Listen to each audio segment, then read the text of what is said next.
As Virginia Beach Fire Captain Matt Chiaverotti fought his tough battle with thyroid cancer, the reality of the hidden risks hiding in the smoke became so much greater. Virginia Beach Fire has taken several measures to help protect firefighters from their #1 killer, cancer. 10 on your side's Amy Avery has a look at steps being taken to detect a hidden enemy. Know your enemy, and the building is your enemy. In 2023, cancer is our enemy. An already dangerous job is becoming more dangerous. Occupational cancer is now the leading cause of death among firefighters. You will be sorely missed. Including Virginia Beach Fire Captain Matt Chiaverotti. We need to change our culture and attitude. Retired Captain Tim Riley told firefighters just last month at Chevy's funeral, the problem is getting worse, not better.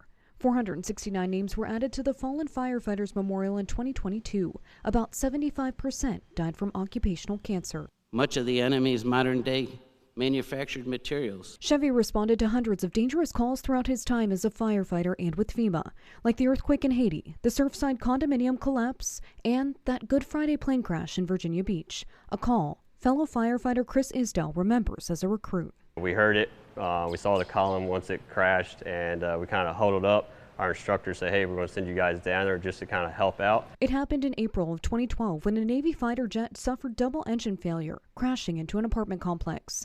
Isdell says he remembers hazmat crews monitoring chemicals rising into the air. If you're near the scene, you're breathing that stuff in, so there's no way around that. Isdell and Chevy were two of the several firefighters diagnosed with different types of cancer years later, according to the department.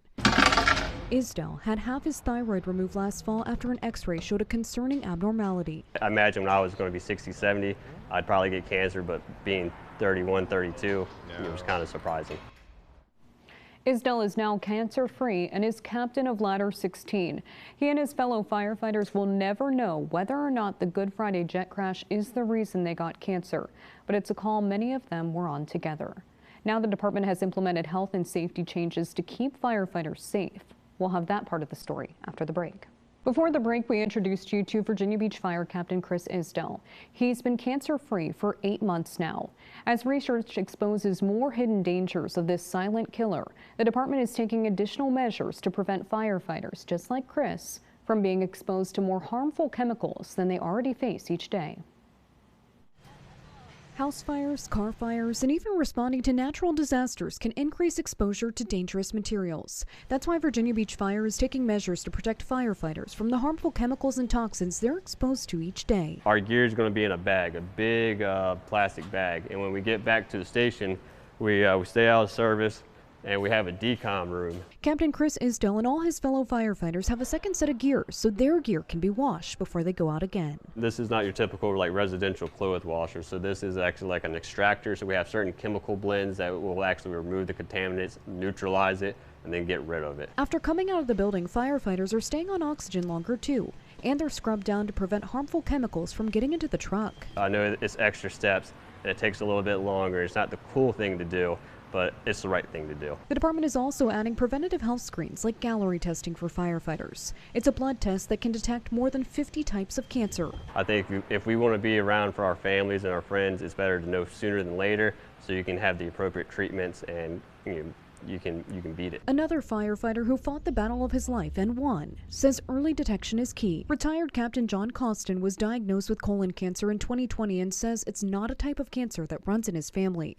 He served the department for 38 years, going on calls like this one at the Avalon Hotel in 1983. When I came in, you almost never wore a breathing apparatus outside a building. You always walked around. You might, even if you were anticipating going in, you put the face piece on, but you wouldn't connect the hose. Costin says when you see flames, you think it's just fire, but it can be so much more than that. You really don't think about the things that might come back and get you later. And despite the diagnosis, both Costin and Isdell say they'd put on that uniform all over again. We're there on their worst day, and we're there to try to make it better. It's hard to find a career that you can go home and know that you're making a difference. Just like Matt made a difference in their lives. He's one of my role models. He was about being a firefighter. Meaning as the enemy gets stronger, the efforts to continue to advocate for best practices do too, detecting a new plan to beat it. Because of Chevy. Because of Chevy, our leaders must continue to budget for a second gear.